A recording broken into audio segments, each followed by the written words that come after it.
Already మొబైల్లో బాగా popular కదా బ్యాంగ్ బ్రోస్. ఇప్పుడు వెండి తెర మీదకి రావాల్సిన ఈ అవసరం ఏమొచ్చింది సడన్గా? మాకు కాదండి, అంటే మీలాంటి బ్యాంగ్ బ్రోస్ భక్తులందరూ కూడా హిలేరియస్గా కనెక్ట్ అవుతారు కాబట్టి కామెడీ యాంగిల్ని సిల్వర్ స్క్రీన్ మీద చూపిద్దామని ఓ పెద్ద ఎత్తున చేసిన భారీ ప్రయత్నమా? భారీ ప్రయత్నం. అంటే ఏంటి, సైన్స్ ఫిక్షన్ ప్రయత్నమా, మామూలు ప్రయత్నమేనా? It's sci-fi romantic thriller action comedy అండి. ఉన్న అన్ని జోనర్స్ కలిపేసి ఒక master genre you made it. Telugu cinema ఎప్పుడు మల్టీ జోనర్ కదండి, కానీ డ్రామా ఒకటి లేదు. Okay, entertainer. అంటే see when you are talking about Om Bheem Bush అంటే ఓం భీమ్ బుష్ అనగానే ఓకే ఫన్నీగా బాగానే ఉంది. 2 వేస్లో అర్థమవుతుంది ఇది.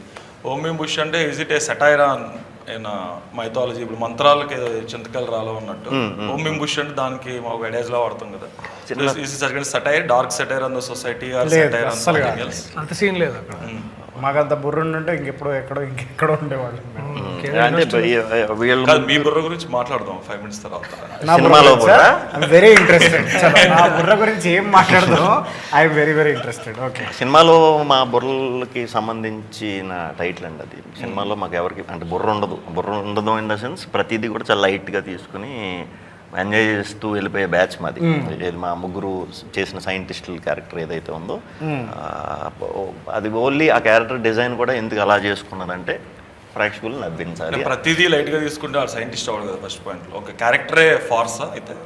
అసలు మేము సైంటిస్టులు ఏంటి, లేకపోతే ఓకే మేము ఫీల్ అవుతాం సైంటిస్టులని. మేము సైంటిస్టులు కాదు నిజంగా. అంటే ఇప్పుడు ఏదన్నా కొత్త స్టోరీ చేయాల్సింది కదా, why did you opted for a routine story? అందరూ ఇప్పుడు ఒక ధనవంతుడు విలేజ్కి వెళ్తే శ్రీమంతుడు, లేకపోతే ఇంకొక అతను ఎవరో విలేజ్కి వెళ్ళేదో పేపర్లు తెచ్చుకుంటారు. మీరు సైంటిస్టులు విలేజ్కి వెళ్తాం. ఇది ప్రపంచంలో ఎవడో టచ్ చేయని పాయింట్ అబ్బా.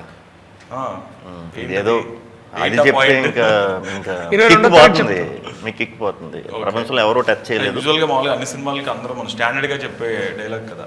స్టాండర్డ్గా ప్రతి యాంకర్ అడిగే డైలాగ్ ఏంటంటే మీ ఎక్స్పీరియన్సెస్ చెప్పండి అని. ప్రతి యాక్టర్స్, డైరెక్టర్స్, సినిమా క్రూ చెప్పేది ఏంటంటే ఎవరు టచ్ చేయని పాయింట్ టచ్ చేసాం, ఎప్పుడు చూడని స్క్రీన్ ప్లే చేసాం. సో నేనైతే అలా ఇప్పుడు చెప్పలేదు, ఇప్పుడు చెప్తున్నా. ఇది అయితే ఎవడో టచ్ చేయలేదు, తెలుగులో అయితే అసలు టచ్ చేయలేదు.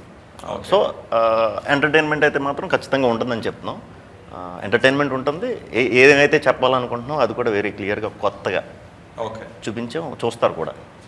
సో అంటే ఎందుకని యూ ఆప్టెడ్ ఫర్, ఇప్పుడు ప్రీవియస్ సినిమా కామెడీ సమాజ వర్గంన బాగా బ్లాక్ బస్టర్ అయింది కాబట్టి you wanted to do similar kind of films. Is that why you did this film?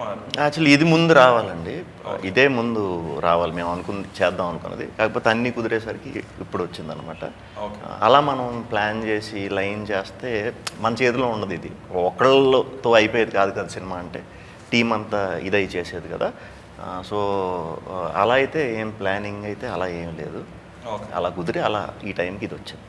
Okay, Priyadarshi గారు అంటే ఆల్రెడీ లీడ్గా చాలా సినిమాలు చేస్తున్నారు కదా, బలగంతో ఈ గోడ బ్రేక్ ఆల్సో. సో మళ్ళీ ఇలా హాఫ్ లీడ్గా why did you pick this film? Half lead ఈ సినిమాలో లీడ్ ప్రియదర్శి అలాగే అనిపించింది మాకైతే. డైరెక్టర్స్ విజన్ అలా ఉంది. నేను అసలు హాఫ్ లీడ్గా ఏం లేదు, బాగానే ఉన్నాను. అంటే నేనేమో అట్లయితే నేనేం ఫీల్ అవ్వలేదు భయ్యా. నేనైతే మామూలుగానే కథ నాకు క్యారెక్టర్ నచ్చింది అండ్ ఈక్వల్ పార్ట్స్ ప్లే చేసేంత స్కోప్ ఉంది. అండ్ ఇంకా చాలా జెనరిక్ టర్మ్స్లో చెప్పాలంటే హీరోయిన్ ఉంటేనే హీరో అవుతారనే ఆ కాన్సెప్ట్లో చెప్పాలంటే నాకు I have a female counter part.